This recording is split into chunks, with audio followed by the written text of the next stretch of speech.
All right, hello everybody. Welcome to Unbiased America Live. We have our regular panel, Grant in the green shirt over here, Grant Phillips from the Modern Libertarian, who came out with some good stuff on the clock kid, right, Grant? Yeah, I That did was that pretty. last week. Yep. That was really good. Thank Yeah, you. I shared it on the Analytical Conservative. We have Kevin Ryan of Unbiased America. Myself, Will Ricciardella of the Analytical Conservative and Unbiased America, and our guest is the former 2008 vice presidential candidate for the Libertarian Party, Wayne Allyn Root, who's also an entrepreneur, CEO. The list goes on, as you can see behind him. You got into sports betting, a million other things. I was reading your book. I can't keep track of all the things you got into. The book is called The Power of Relentless. It's a good book. What was the impetus for you to write this book? I mean, the message is a little different than your other books. Well, listen, I give business speeches all over the world, and I give political speeches all over the country, and so people know me from all the political bestsellers I've written in the last 5 years, and I thought it was time to write a business book because Obama has so screwed up the economy that I thought we need all the help we can get, showing everyone how to make money in the midst of a Great Depression. That's what I call this, by the way, the Obama Great Depression, and I've been saying that for 7 long years now, and so many people, oh, things are great, the stock market's up. Really? So I just want everyone to understand, the Fed just decided they couldn't raise interest rates a quarter of a point above zero for the 55th straight time. Anyone who thinks that they're not panicking and we're not in the middle of a collapse and we're not on the edge of a cliff, they know it. I could just picture them in the Fed meeting, where they don't want to get you scared and they want to start a panic. They're screaming behind their padded walls that we are on the verge of death and that you can't even raise interest rates a quarter of a point above zero. Right. But the economy's doing so well, they say. I mean, the Fantastic. labor. I mean, the what is it called? The BLS statistic. The employment rate's really going down. It's going in the right direction. Yeah, pretty much every month you gain about 150,000 jobs, and during that same month, 500,000 people drop off the workforce, never to work again. And then even the 150, all 150, 100% of them are part-time jobs, cleaning toilet bowls, tending bar, and mowing lawns. It's the illegal immigrant from Mexico economy. There are no jobs for an American who just graduated college. None. Right. Zero.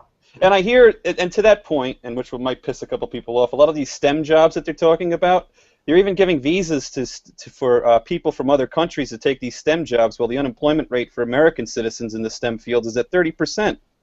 So I'm lost on what's going on in the job market in that regard. I think the typical STEM job, Will, is going to someone from China, India, or Russia. After all, that's where all the hacking is going on. So if you want someone who's good at science, technology, and math, head for where all the hackers are, China, India, and Russia. Getting back to your book, there was some, I mean, it was kind of like a moving book, some of your stories. I mean, I got to say, the one about your mom at the beginning, on The Power of Relentless, The Power of Heart, that was a moving story. I mean... You know what makes a moving story? It's real. Everything in my book really happened. And what's funny is I give events all over the world. At events all over the world, I give speeches, presentations, and I pepper them with videos. And people hear these stories, and it's one thing to hear the story or to read it in the book. It's another to see it on video. And so everything I talk about in my book, every one of those personal, emotional stories, I have a video to back it up and show people the moment it happened and the news story around it. And people really get very emotional. People get very blown away. People are shocked that someone can prove what he's talking about is real. And then you bring it home to them. They're like, holy crap, this stuff is real. It can be done. Right. Right. And I mean, you bring this up in your book. It's the power of telling stories. I think you use a quote that facts tell, stories sell. Yeah. I mean... And you can see it in your book. About stories. And here's the thing, Will. If only the Republican Party would listen. Sales is all about telling stories. Facts don't sell you anything. And a great salesman is a great storyteller. And a great politician is a great salesman and a great showman. Politics is show business and sales, the perfect combination of those two. And Donald Trump doesn't know a single fact. He wouldn't know a fact if it hit him in the face. But he's a great storyteller. And after he tells his story, everybody's talking about it tomorrow morning at the water cooler. And so that's why Donald Trump's a great candidate. And that's why no one else recognized it but me. I mean, even Rick Amato, who's a big-time national conservative media guy, he did an interview with me on his podcast the other day, and he said, I interview Wayne once a month for the last year, and the only guy in the country who predicted the rise of Donald Trump was Wayne Root, and the only guy in the country when Hillary was up 65 points that said Hillary will never, underline, never in bold caps, ever get the nomination. Joe Biden will step in and get the nomination was yours truly. So I've made some really interesting predictions, all because I understand salesmanship, and Bill Clinton was a great salesman. I may have disagreed with his politics, but certainly. Salesman, right? Hillary is the worst ever. Too phony. The nastiest woman ever. Right. And so she brings with her all the scandals of the Clintons and none of the personality of Bill. She's the worst of all worlds. She'd never get the nomination. I want to do it. It's pretty funny. I'd like the New York attitude that just come out and say it. She's the nastiest woman ever. There's no beating around the bush, and Trump displays a lot of that too, which we'll get to later. And I also want to get to facts tell, sales sell a little later on, because we talk about this a lot on the show about the conservative message. But I wanted to get to the story about your daughter. It was very interesting. She was obviously a great student, and she was applying to different colleges. You know, some of the best colleges in the world: Harvard, Yale, Cal Berkeley, Princeton, you name it. Stanford, she was applying. Stanford, my favorite. Stanford, and I guess she got accepted to Yale and turned it down. And then here you are writing this book about the success, reaching for the stars, and you were wondering, why would you turn that down?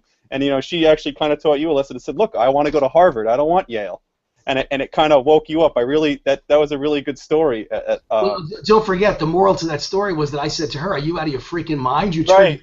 Because there was still 2 weeks to go for it was like March 15th, and on April 1st is acceptance day all over the country. And you get a letter, email that day from your colleges saying you're in or you're not in. So it was 2 weeks to go, and she didn't know if she'd get into any of them. She was homeschooled, and I had no idea if a homeschooler could get into any Ivy League school. And she gets literally a call from the Yale fencing coach who says, I'm sending you, faxing you a likely letter. If you sign it and send it back, you're in 4 years at Yale. Likely letter is a sports signing letter for football players, basketball players. She was a fencer, one of the best in the country. So Yale offered her 4 years, and she turned it down. And I said, are you out of your freaking mind?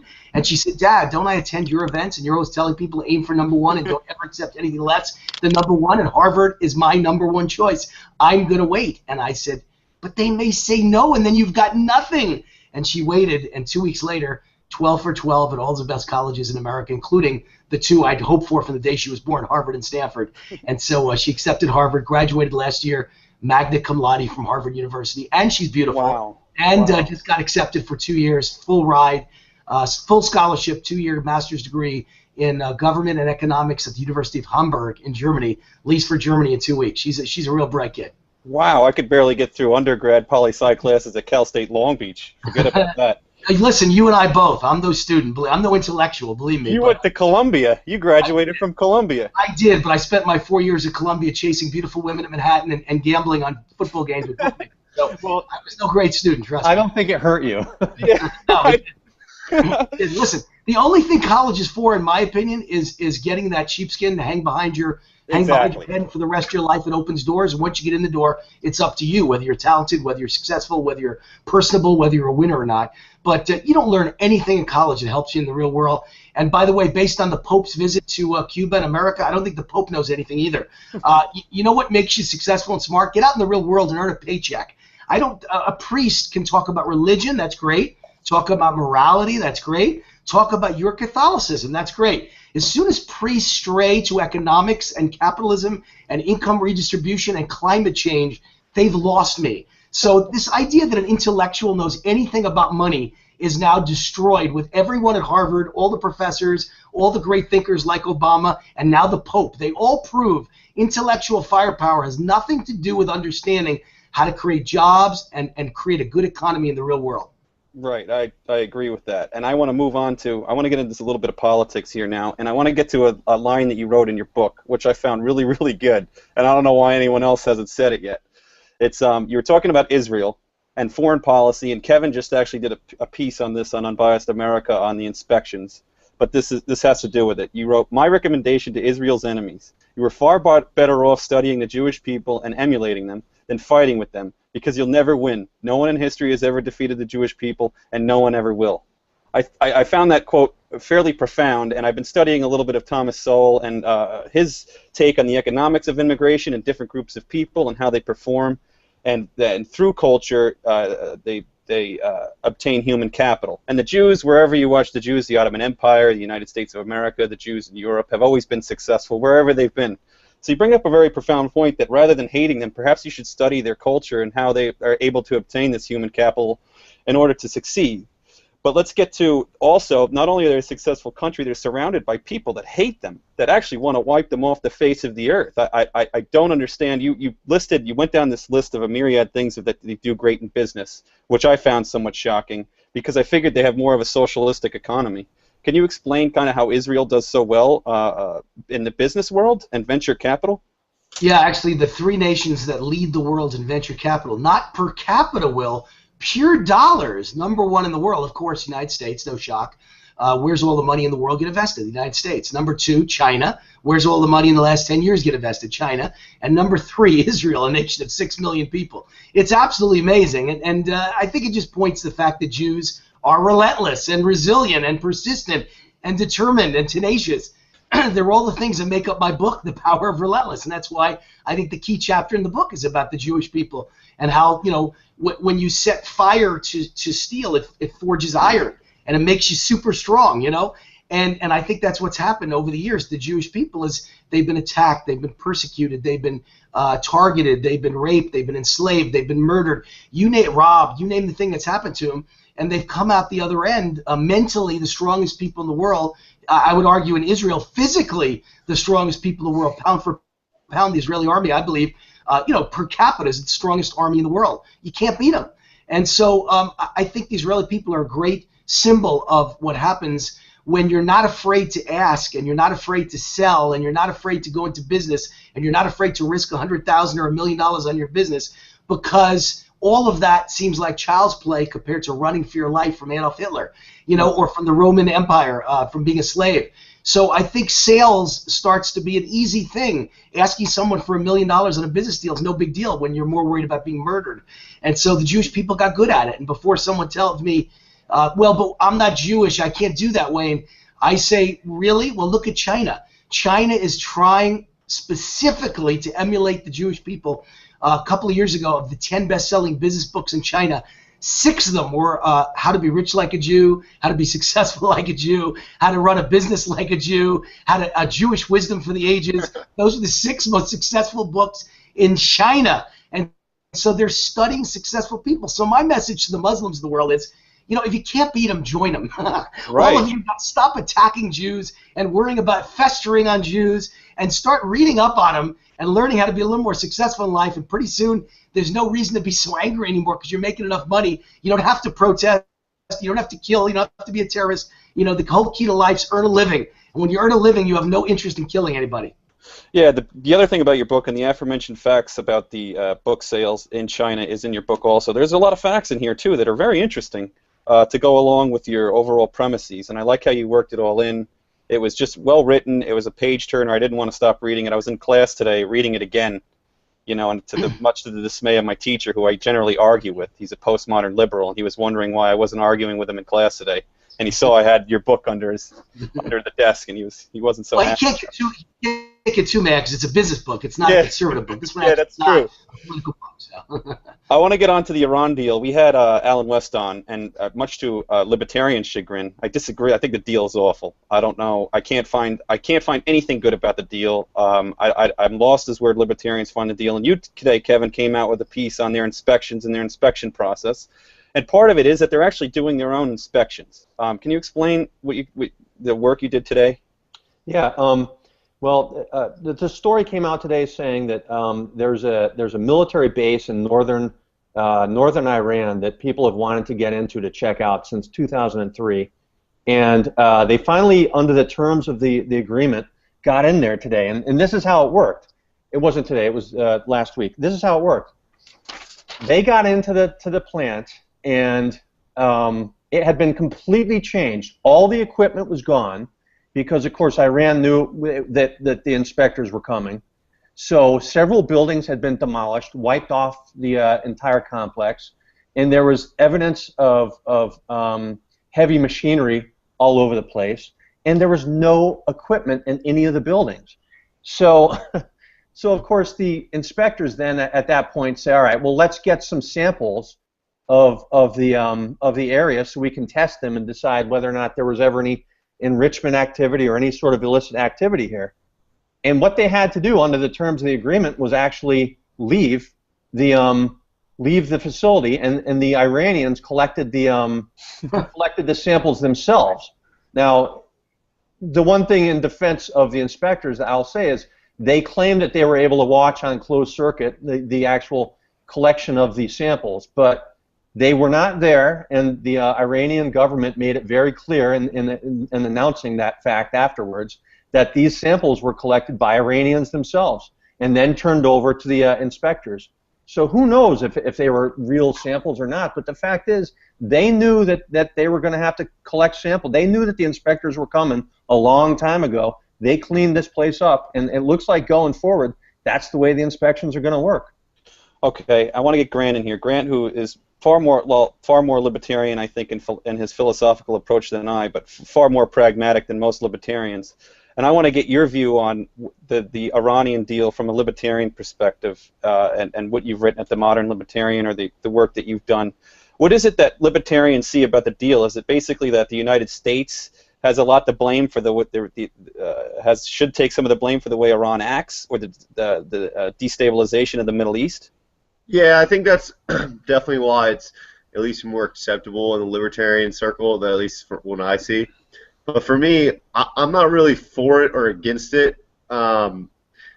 It's kind of a hard decision for me because on one hand, the terms of the agreement and the give and take of the agreement is terrible. Like the details of it, we don't get anything basically. And Iran, like you said, that like what happened last week, they get to inspect their own nuclear facilities. That's obviously not a good thing. But on the same hand, what's the chances that you're going to get a better deal? And if you do get a better deal, what's going to be in it? And I think that's something that's definitely worth considering.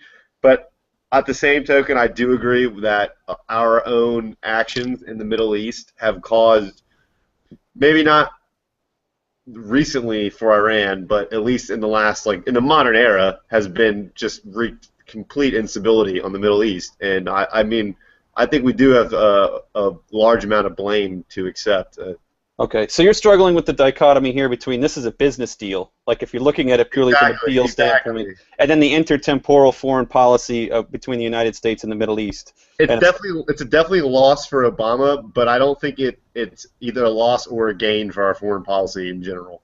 It's just kicking the can down the road is what it really is. I'm going to get Wayne to respond to some of this, but first I want to introduce Matt Palumbo from Being Classically Liberal. Matt, Wayne, Matt. Hey, Matt.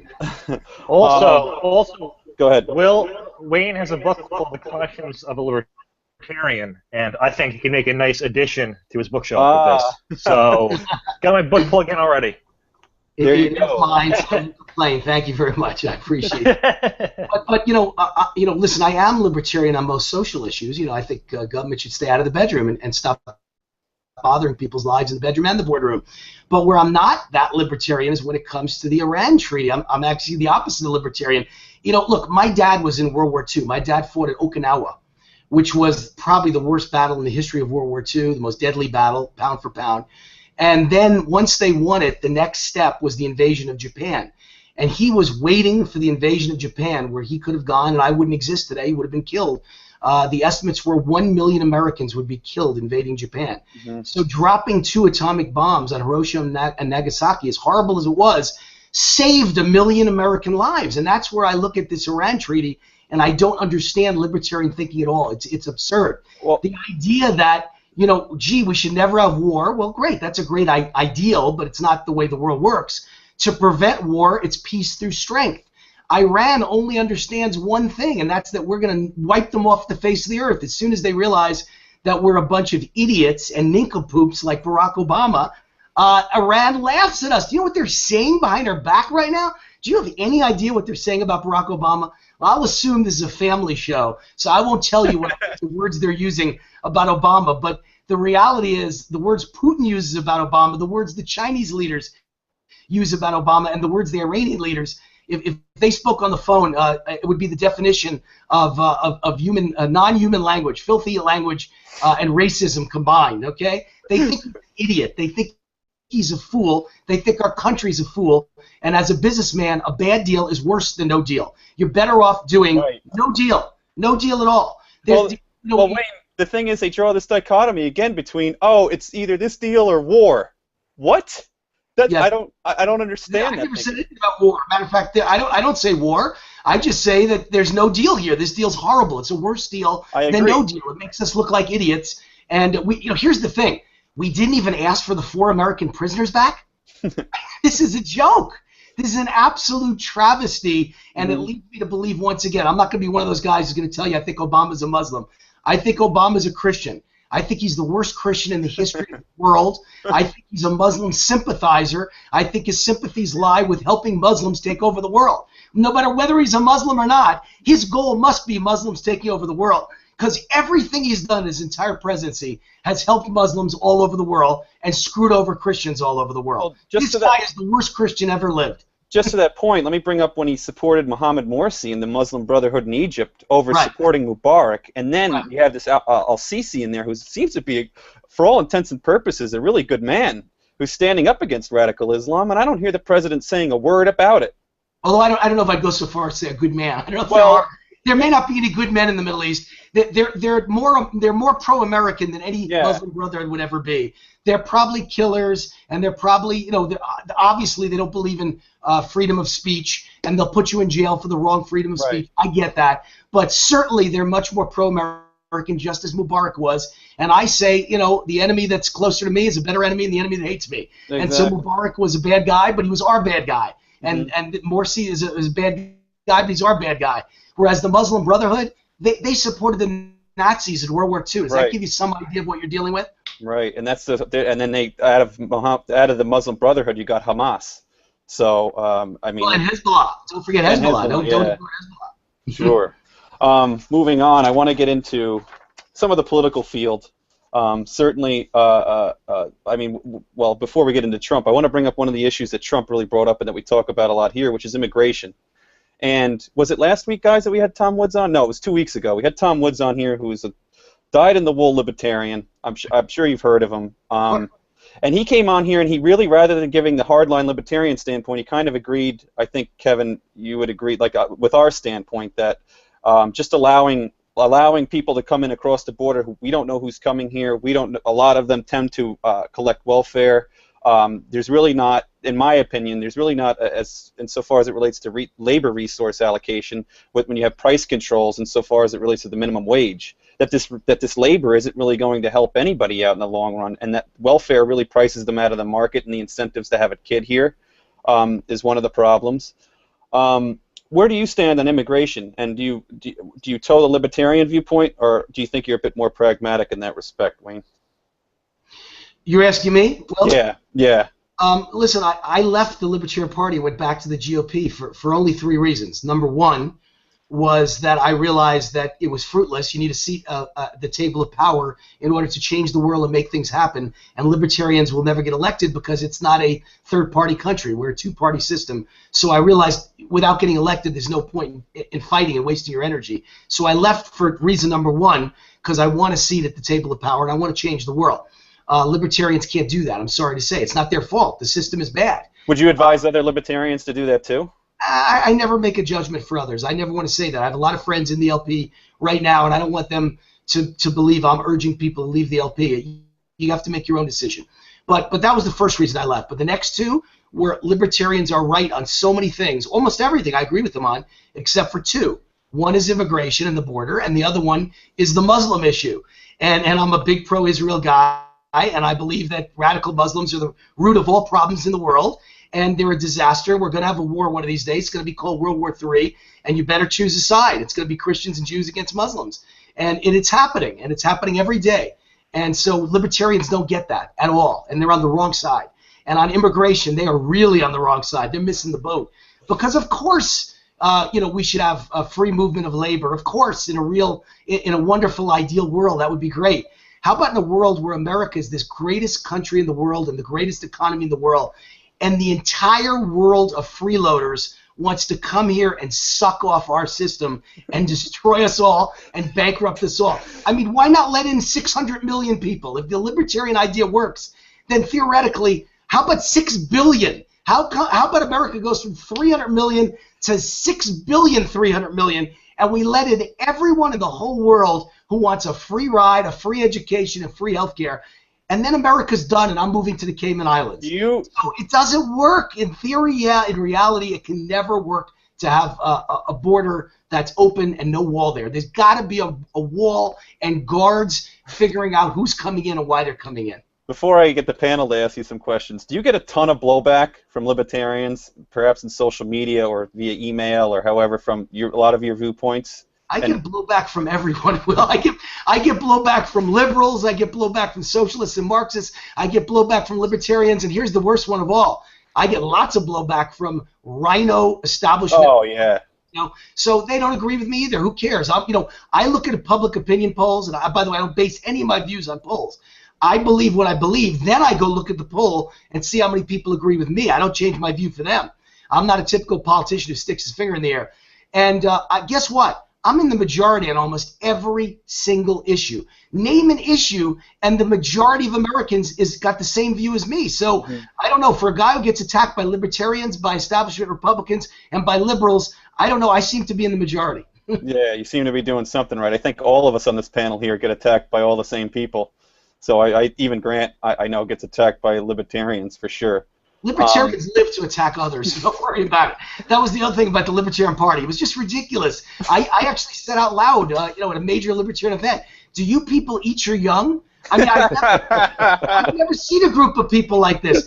Can't you ever be friendly with anybody? Do you have to attack your own so viciously that you chase them away and they're never there again? And you just happen to chase away everyone who's got a checkbook. So the Libertarian Party is the brokest party I've ever seen. Anyone with a checkbook gets offended and runs away and joins the Republican Party and starts writing $10,000 checks to the GOP. And they could have done that for the Libertarian Party if you just learned to play nice. Libertarians need to learn to play nice. I agree. And Austin Peterson, who's running for who's threw his hat into the Libertarian race, I sent him a message today, like, good luck. I know these people are going to badmouth you, trash you. You're going to get into so many fights. I was like, it takes guts to do what you're doing. And I said, kudos to you. And if you need any help, ask, Like, and I know Austin very well. Tell him I said hi. I will. Grant, do you have any questions for Wayne? Yeah, I want to go back to what you said about building a wall.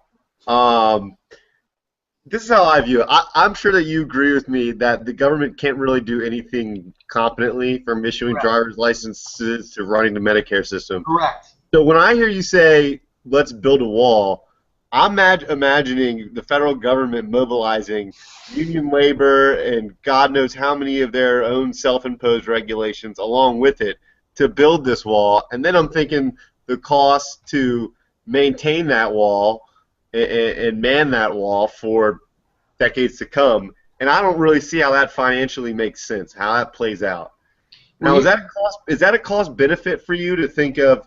All right, well, welfare programs aside, I agree with you regarding the welfare programs, but in an ideal world, would you still want that wall?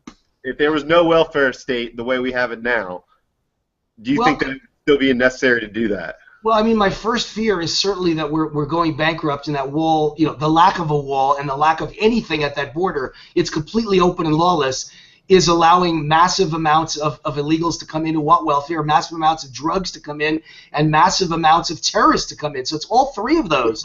And it's not just welfare cost, it's prison cost, court cost, police cost. In California, it's $10 billion a year is the cost of illegals in just, not welfare, just police, court, and prison costs. So it's a lot of different things, but my answer is pretty simple. You don't need a physical wall. I don't know why none of the candidates are talking about this. Most libertarians would agree that Obama has been terrible on the issue of human rights and using drones to fly around the Middle East and murder people without giving them a trial, right? I mean, I think all libertarians agree you deserve a trial, and if a drone just shoots you to death with a bomb, you never got a trial. Well, we have 30,000 drones in the Middle East. Can't we bring some of them home to patrol the border? It's dirt cheap. All you need is drones to patrol that border and have cameras on them and report back to the Border Patrol. And within seconds of a person violating American space, the drone reports it, and the Border Patrol gets there, and the person is sent back across the border. So I wouldn't really spend the money to build a wall. We don't need it anymore. The days for that are over. When I say build a wall, I mean a virtual wall with drone technology.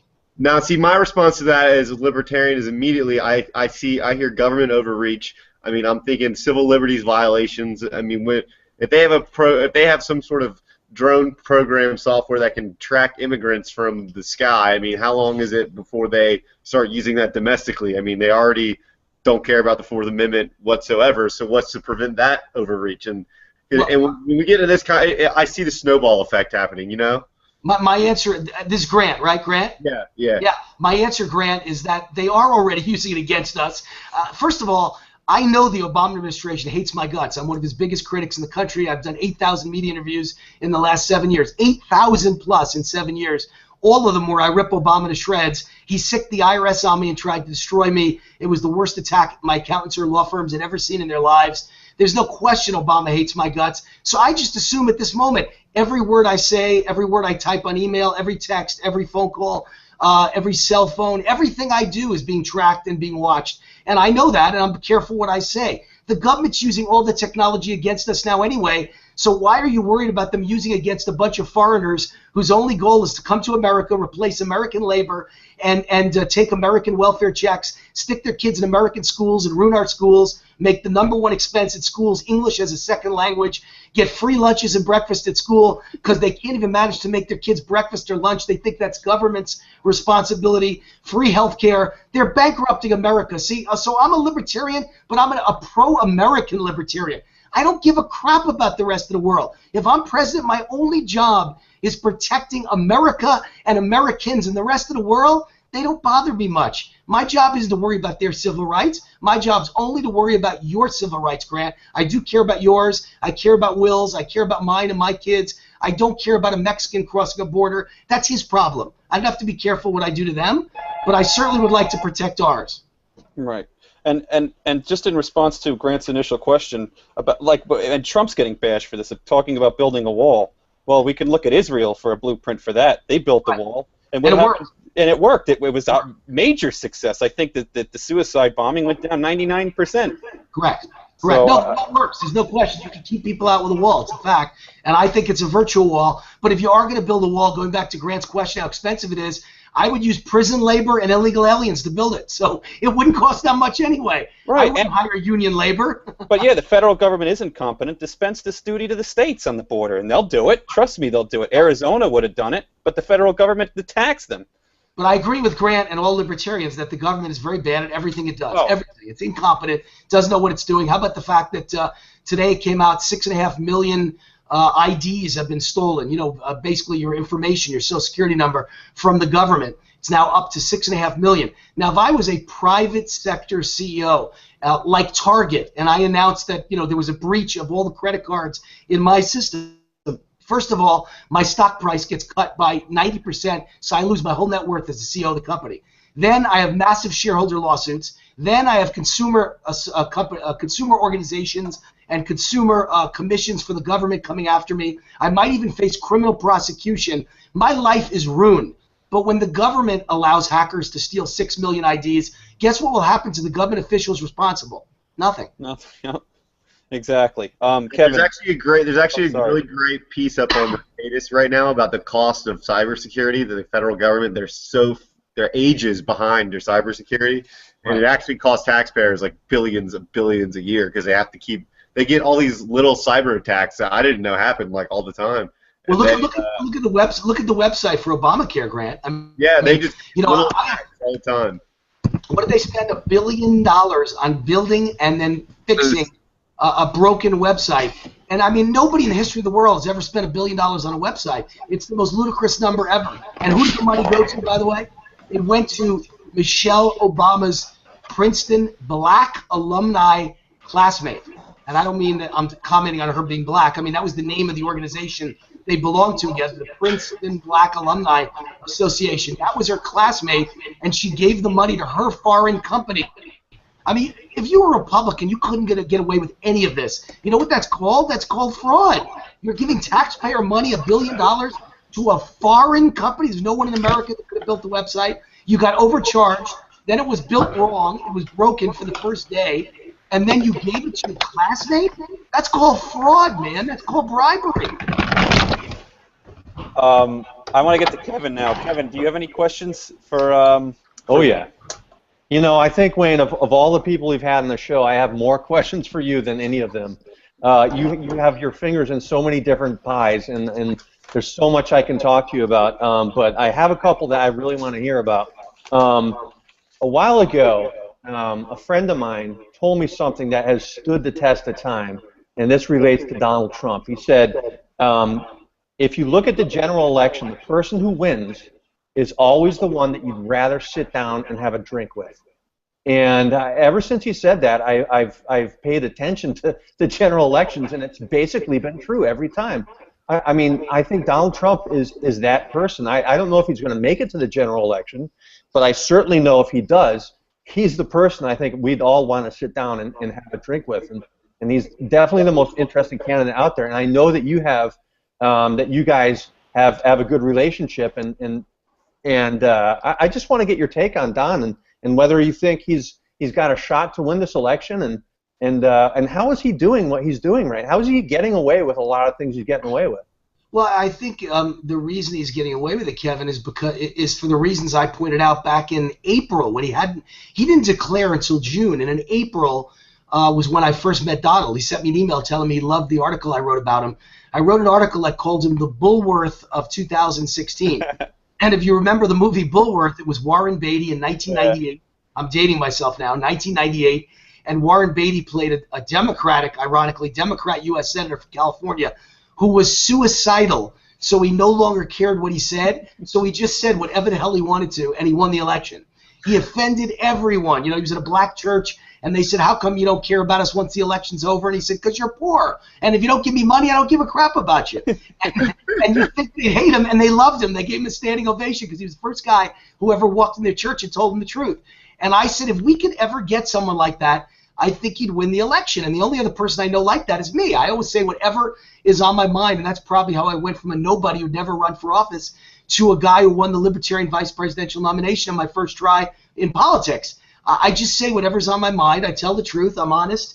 I'm a straight shooter. If you like it, you like it. If you don't, I'll argue with you, and hopefully I can change your mind. If not, next.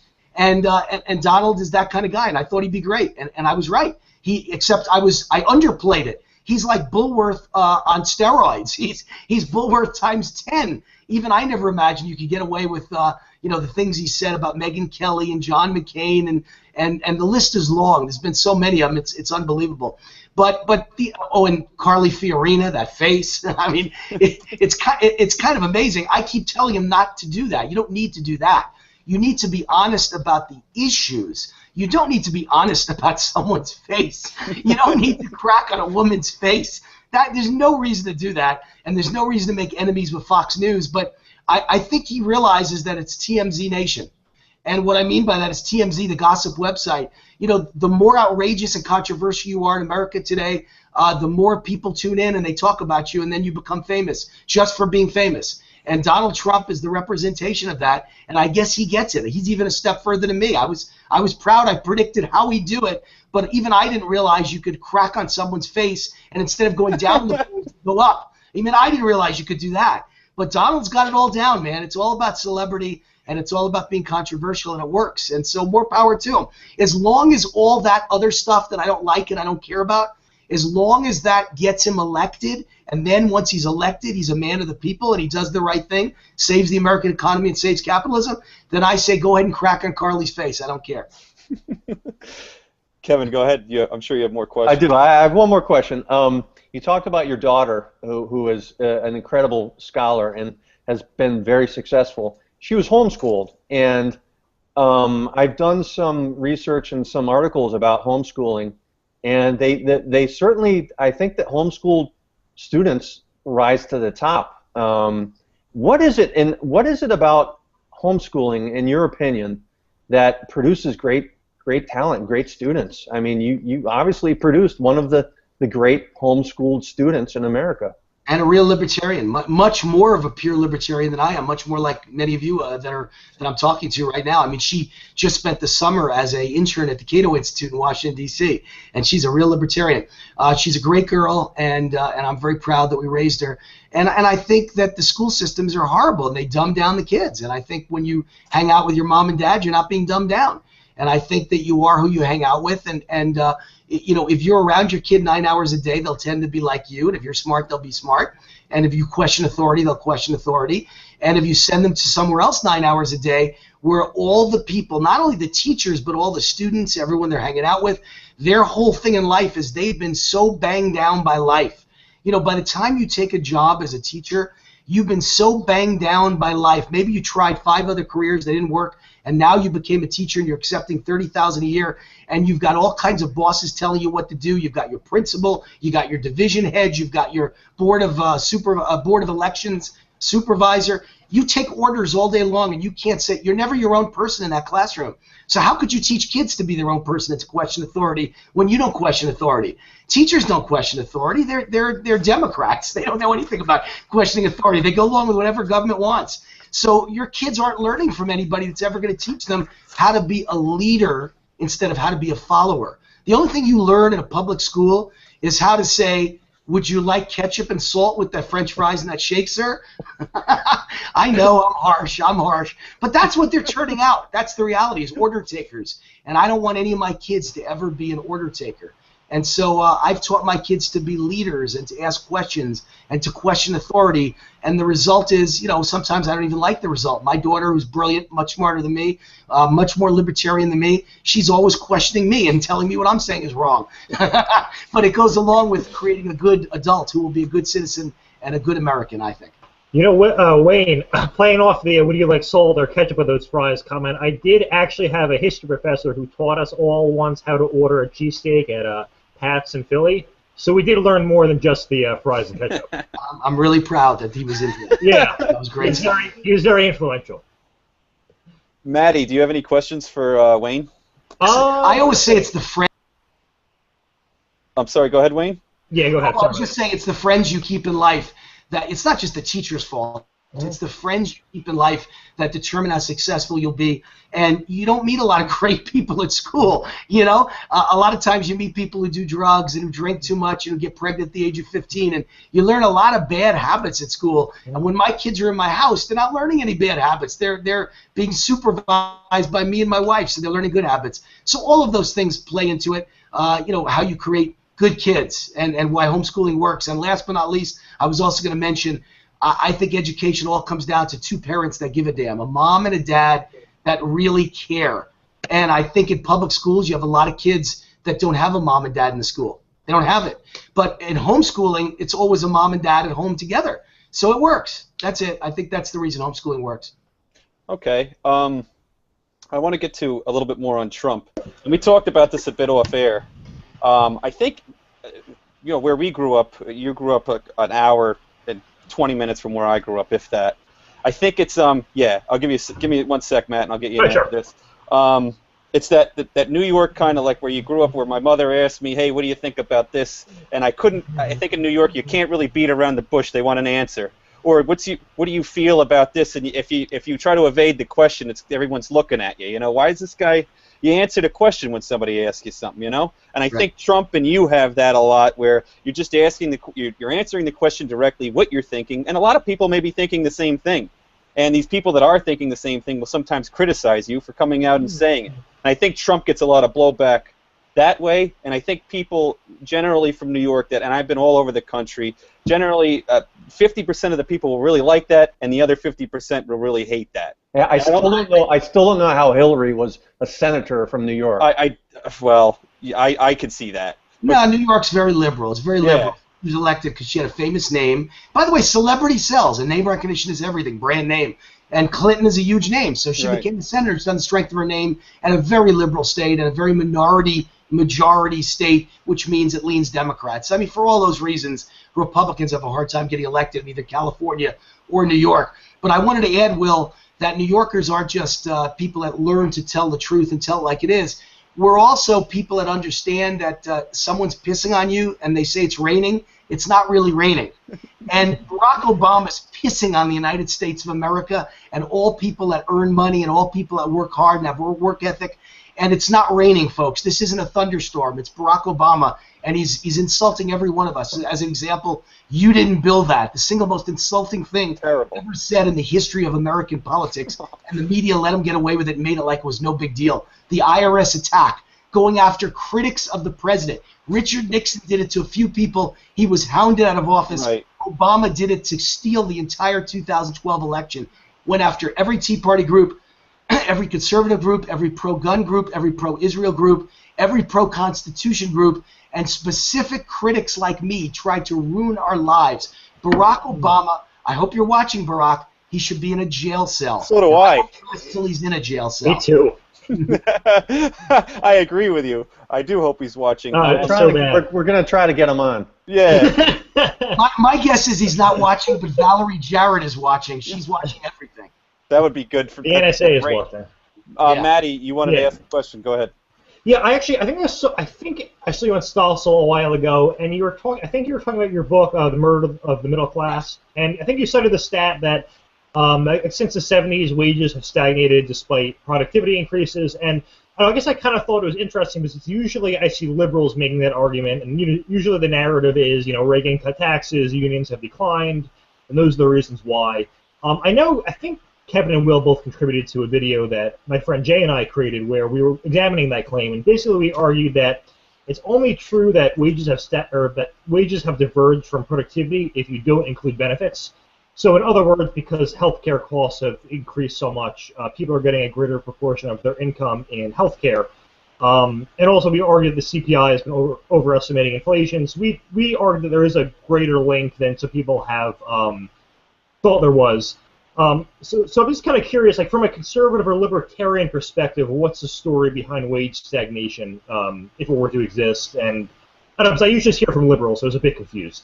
Yeah, listen, I think that conservative Tea Partiers have joined forces on a couple of issues with that Occupy Wall Street movement. Not that I like that movement. I'm not a fan of socialism or Marxism, and I can't stand Occupy Wall Street, but they're right on a couple of issues. And my point of the murder of the middle class is there's a conspiracy in this country. It's liberals who want to tax you to death, and it's corporations who want to keep you down while they make all the money and steal all the money from the taxpayers. And a lot of those corporations are friends of the conservative movement, or I should say the Republican Party, an establishment of the Republican Party. I'm not a fan. I'm not a traditional conservative because I'm a man who's fighting for the middle class. I'm not fighting for Warren Buffett and Donald Trump. I'm fighting for small business owners who make $150,000, $250,000 a year and are struggling right now to survive because their income is down by 50% from 5 years ago and their bills are substantially up.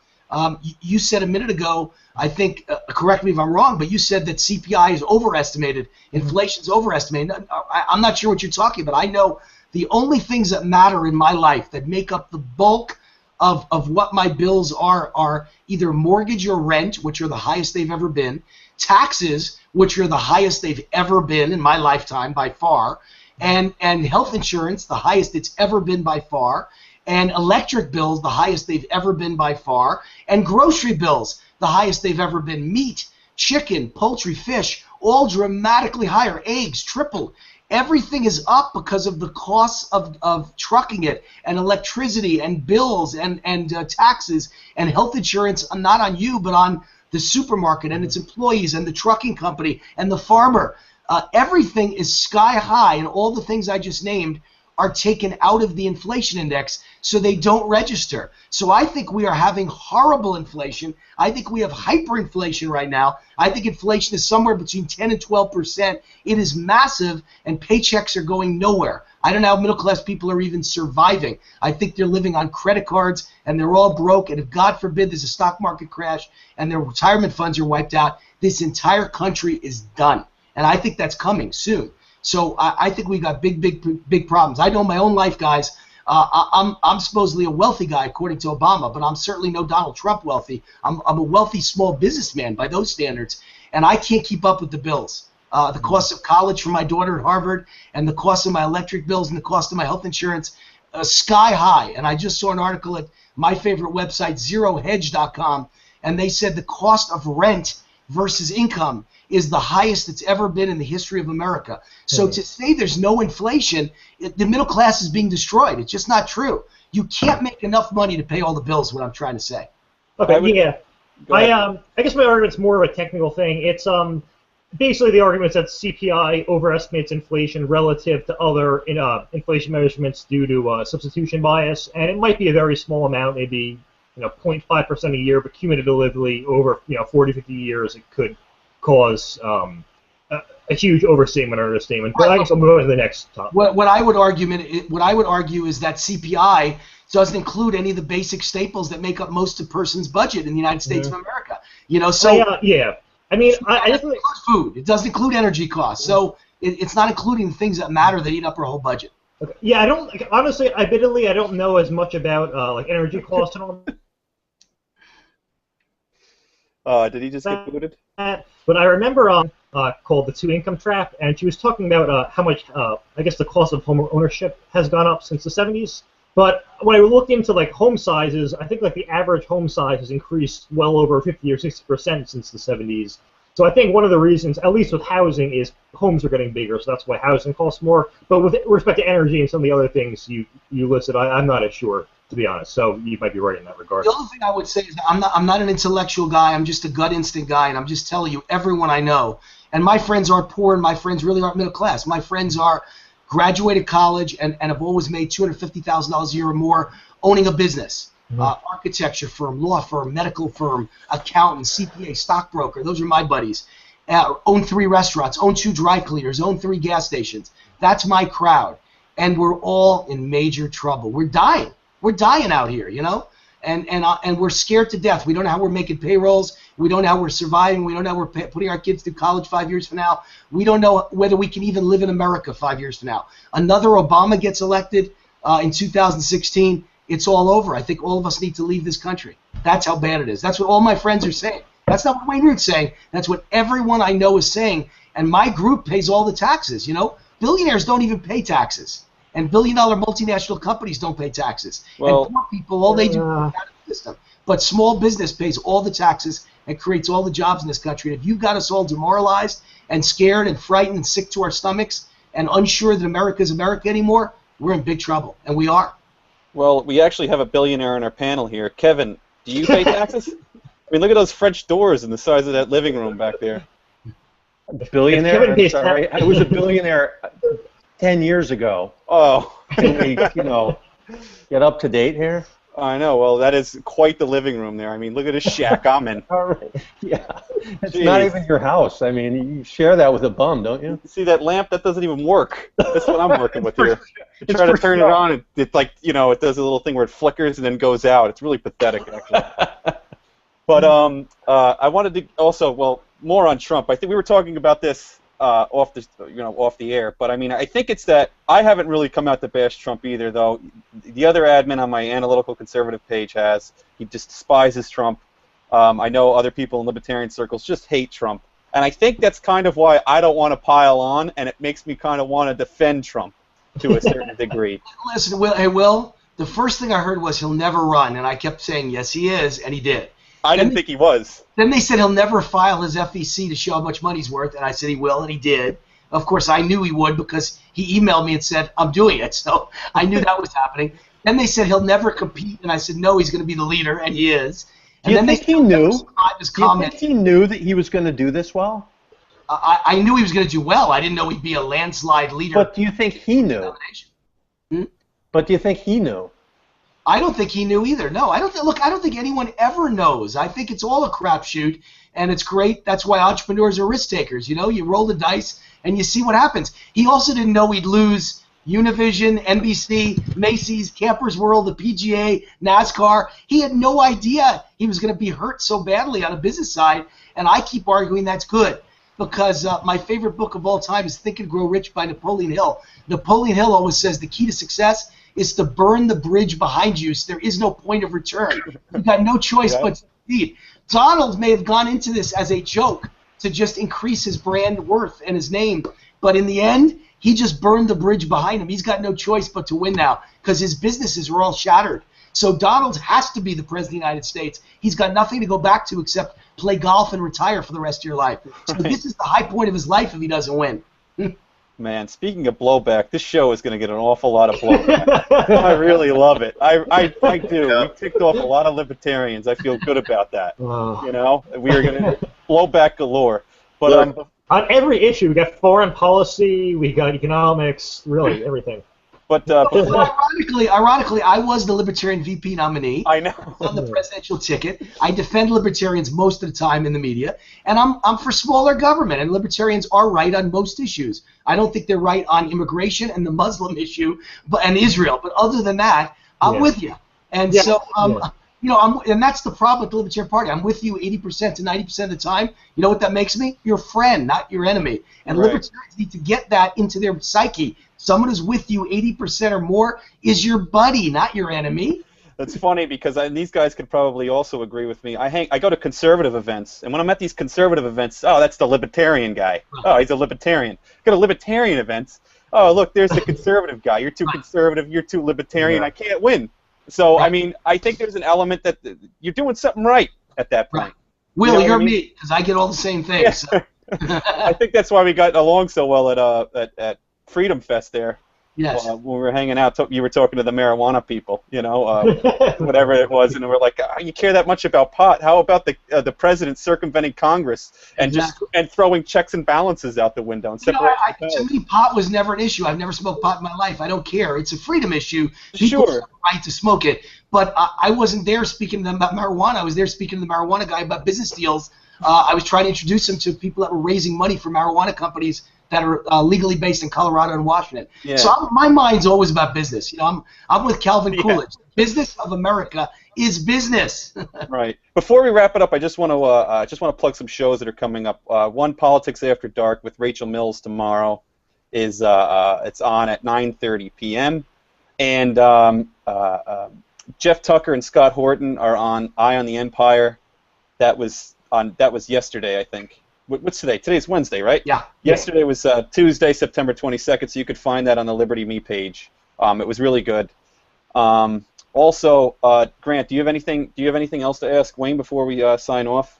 I know you're pretty quiet there for a little while. Yeah, no, I want to say about Donald Trump. I like that he's in the race and that he's shaking up the whole politically correct field. You know, I'm tired of political correctness and people bouncing around questions, so I'm glad he's there to force candidates to answer questions directly. But he also has the populist rhetoric that I don't like, the big promises and the you read some of his quotes and it's just, I mean, I recently said we're going to look at a lot of things. I mean that. So stuff like that to me that drives me crazy as just politicians. But I like that he's in the race. If it came down to it, I would probably vote for him. But yeah, I don't know if I support him quite yet.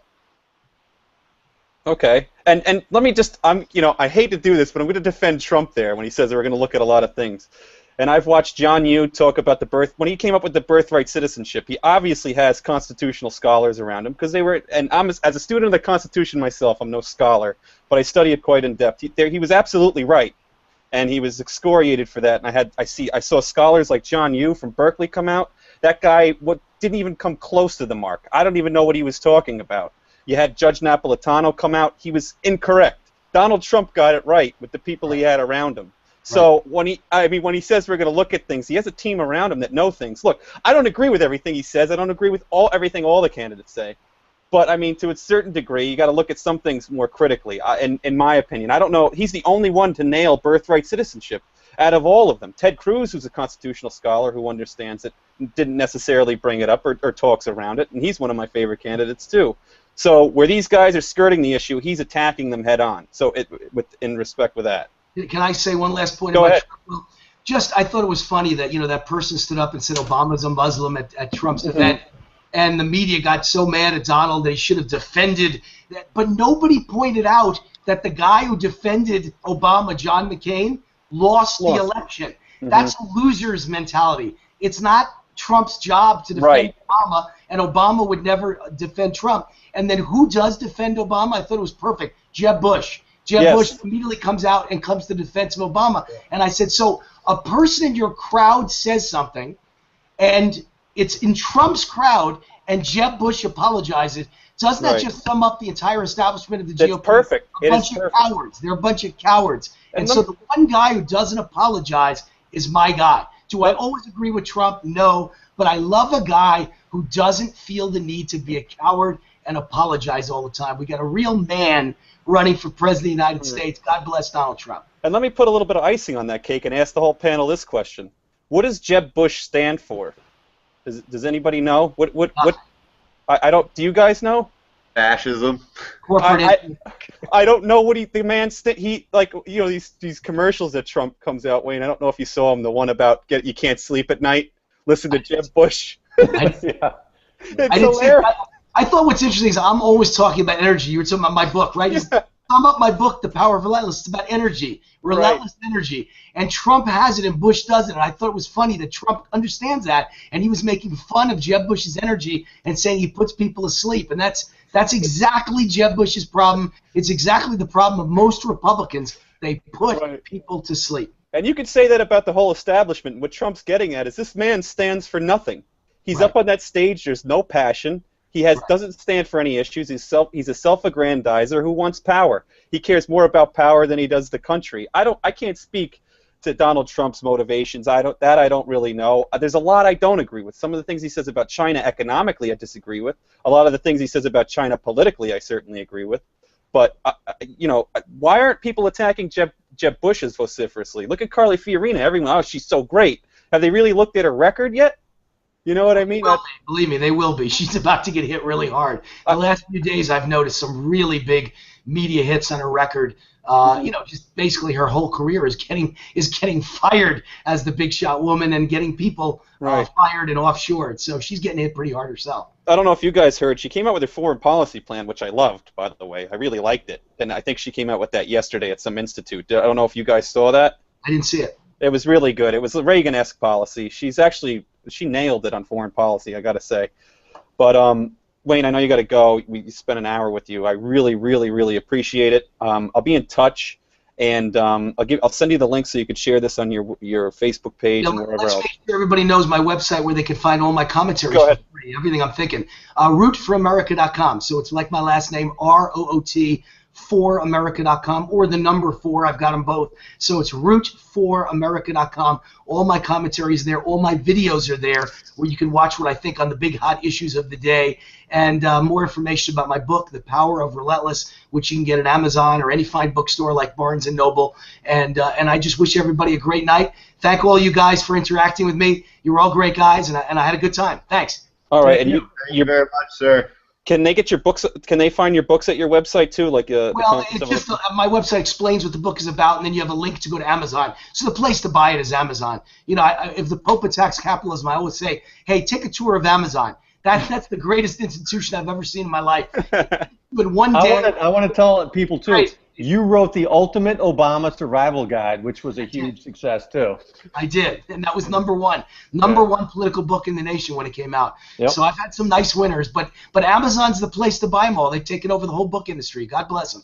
All right, and I'll post a link on my social sites to The Power of Relentless too, so people know where to find it. And thanks again for coming on, Wayne. No problem. Grant and Kevin, thank you so much. And I'll be in touch, Wayne. Thanks again. Thank you. And now the Pope. They all prove intellectual firepower has nothing to do with understanding how to create jobs and create a good economy in the real world. Right, I agree with that. And I want to move on to, I want to get into a little bit of politics here now, and I want to get to a line that you wrote in your book, which I found really, really good, and I don't know why anyone else hasn't said it yet. It's, you were talking about Israel and foreign policy, and Kevin just actually did a piece on this on Unbiased America on the inspections. But this has to do with it. You wrote, my recommendation to Israel's enemies. You are far better off studying the Jewish people and emulating them than fighting with them, because you'll never win. No one in history has ever defeated the Jewish people, and no one ever will. I found that quote fairly profound, and I've been studying a little bit of Thomas Sowell and his take on the economics of immigration and different groups of people and how they perform. and then through culture they obtain human capital. And the Jews, wherever you watch the Jews, the Ottoman Empire, the United States of America, the Jews in Europe have always been successful wherever they've been. So you bring up a very profound point that rather than hating them, perhaps you should study their culture and how they are able to obtain this human capital in order to succeed. But let's get to also, not only are they a successful country, they're surrounded by people that hate them, that actually want to wipe them off the face of the earth. I don't understand. You went down this list of a myriad things that they do great in business, which I found somewhat shocking because I figured they have more of a socialistic economy. Can you explain kind of how Israel does so well in the business world and venture capital? Yeah, actually, the three nations that lead the world in venture capital, not per capita, Will, pure dollars, #1 in the world, of course, United States, no shock. Where's all the money in the world get invested? The United States. #2, China. Where's all the money in the last 10 years get invested? China. And #3, Israel, a nation of 6 million people. It's absolutely amazing, and I think it just points to the fact that Jews are relentless and resilient and persistent and determined and tenacious. They're all the things that make up my book, The Power of Relentless, and that's why I think the key chapter in the book is about the Jewish people and how, you know, when you set fire to steel, it forges iron, and it makes you super strong, you know? And I think that's what's happened over the years. The Jewish people is they've been attacked, they've been persecuted. All right, hello everybody. Welcome to Unbiased America Live.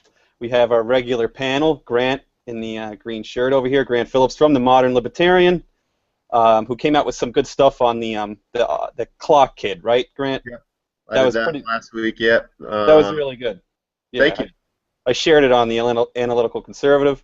We have Kevin Ryan of Unbiased America, myself, Will Ricciardella of the Analytical Conservative and Unbiased America, and our guest is the former 2008 vice presidential candidate for the Libertarian Party, Wayne Allyn Root, who's also an entrepreneur, CEO.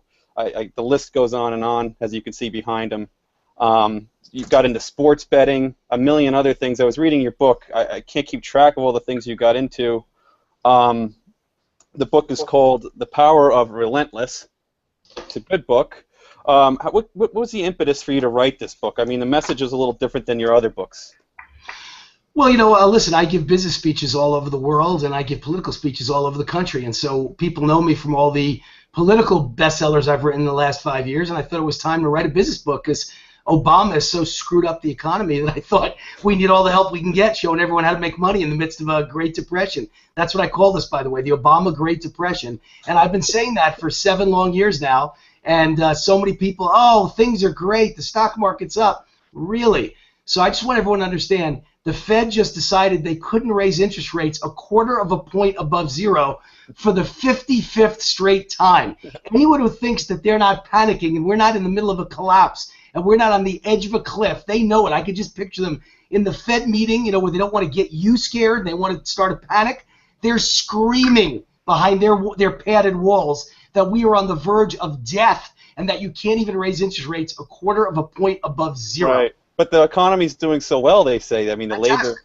I mean, the what is it called? The BLS statistic. The employment rate's really going down. It's going in the right direction. Yeah, pretty much every month you gain about 150,000 jobs, and during that same month, 500. Politics is show business and sales, the perfect combination of those two. And Donald Trump doesn't know a single fact. He wouldn't know a fact if it hit him in the face. But he's a great storyteller, and after he tells his story, everybody's talking about it tomorrow morning at the water cooler.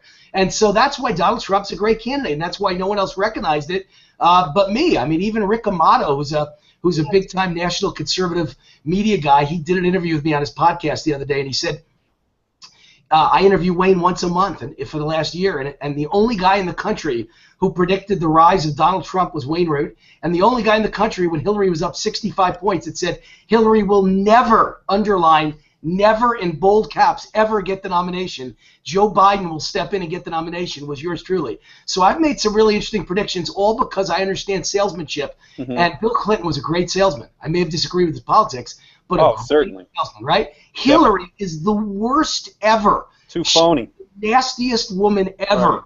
And so she brings with her all the scandals of the Clintons and none of the personality of Bill. She's the worst of all worlds. She'd never get the nomination. I wanted to. It's pretty funny. Yeah, I'd like the New York attitude that just come out and say it. She's the nastiest woman ever. There's no beating around the bush, and Trump displays a lot of that too, which we'll get to later. And I also want to get to facts tell, sales sell a little later on, because we talk about this a lot on the show about the conservative message. But I wanted to get to the story about your daughter. It was very interesting. She was obviously a great student, and she was applying to different colleges, you know, some of the best colleges in the world: Harvard, Yale, Cal Berkeley, Princeton, you name it. She was applying. Stanford, my favorite. Stanford. And I guess, you know, she got accepted to Yale and turned it down. And then here you are writing this book about the success, reaching for the stars, and you were wondering, why would you turn that down? And, you know, she actually kind of taught you a lesson and said, look, I want to go to Harvard. I don't want Yale. And it kind of woke you up. That was a really good story. Well, don't forget, the moral to that story was that I said to her, "Are you out of your freaking mind? You right?" Because there was still 2 weeks to go for it was like March 15th, and on April 1st is acceptance day all over the country. You get a letter, email that day from your colleges saying you're in or you're not in. So 1,000 people drop off the workforce, never to work again. And then even the 150, all 150, 100% of them are part-time jobs, cleaning toilet bowls, tending bar, and mowing lawns. It's the illegal immigrant from Mexico economy. There are no jobs for an American who just graduated college. None. Right. Zero. And I hear, and to that point, and which might piss a couple people off, a lot of these STEM jobs that they're talking about, they're even giving visas for people from other countries to take these STEM jobs, while the unemployment rate for American citizens in the STEM field is at 30%. So I'm lost on what's going on in the job market in that regard. I think the typical STEM job, Will, is going to someone from China, India, or Russia. After all, that's where all the hacking is going on. So, like someone who's good at science, technology, and math, head for where all the hackers are: China, India, and Russia. Getting back to your book, there was some. I mean, it was kind of like a moving book. Some of your stories. I mean, I got to say, the one about your mom at the beginning, on the power of relentless, the power of heart. That was a moving story. I mean. You know what makes a moving story? It's real. You know, I mean, everything in my book really happened. And what's funny is I give events all over the world. At events all over the world, I give speeches, presentations, and I pepper them with videos. And people hear these stories, and it's one thing to hear the story or to read it in the book. It's another to see it on video. And so everything I talk about in my book, every one of those personal, emotional stories, I have a video to back it up and show people the moment it happened and the news story around it. And people really get very emotional. People get very blown away. People are shocked that someone can prove what he's talking about is real. And then you bring it home to them. You know, they're like, holy crap, this stuff is real. It can be done. Right. You know? Right. And I mean, you bring this up in your book. It's the power of telling stories. I think you use a quote that facts tell, stories sell. Yeah. I mean, and you see it in your book. About stories. You know, and here's the thing, Will. If only the Republican Party would listen. Sales is all about telling stories. Facts don't sell you anything. And a great salesman is a great storyteller. And a great politician is a great salesman and a great showman. It was 2 weeks to go, and she didn't know if she'd get into any of them. She was homeschooled, and I had no idea if a homeschooler could get into any Ivy League school. And she gets literally a call from the Yale fencing coach who says, I'm sending you, faxing you a likely letter. If you sign it and send it back, you're in 4 years at Yale. You know, likely letter is a sports signing letter for football players, basketball players. She was a fencer, one of the best in the country. So Yale offered her 4 years, and she turned it down. And I said, are you out of your freaking mind? And she said, Dad, don't I attend your events? And you're always telling people aim for #1 and don't ever accept anything less than #1. And Harvard is my #1 choice. I'm going to wait. And I said, but they may say no, and then you've got nothing. And she waited, and 2 weeks later, 12 for 12 at all the best colleges in America, including the two I'd hoped for from the day she was born, Harvard and Stanford. And so she accepted Harvard, graduated last year, magna cum laude from Harvard University, and she's beautiful. Wow. And just got accepted for 2 years, full ride, full scholarship, 2-year master's degree in government and economics at the University of Hamburg in Germany, leaves for Germany in 2 weeks. She's a real bright kid. Wow, I could barely get through undergrad poli-sci classes at Cal State Long Beach. Forget about that. Listen, you and I both. I'm no student. I'm no intellectual, believe me. You went to Columbia. You graduated from Columbia. I did, but I spent my 4 years at Columbia chasing beautiful women in Manhattan and gambling on football games with bookmakers. So I was no great student, trust me. I don't think it hurt you. Yeah. No, listen, The only thing college is for, in my opinion, is getting that sheepskin to hang behind your head for the rest of your life. It opens doors, and once you get in the door, it's up to you whether you're talented, whether you're successful, whether you're personable, whether you're a winner or not. But you don't learn anything in college that helps you in the real world. And by the way, based on the Pope's visit to Cuba and America, I don't think the Pope knows anything either. You know what makes you successful and smart? Get out in the real world and earn a paycheck. A priest can talk about religion, that's great. Talk about morality, that's great. Talk about your Catholicism, that's great. As soon as priests stray to economics and capitalism and income redistribution and climate change, they've lost me. So this idea that an intellectual knows anything about money is now destroyed with everyone at Harvard, all the professors, all the great thinkers like Obama.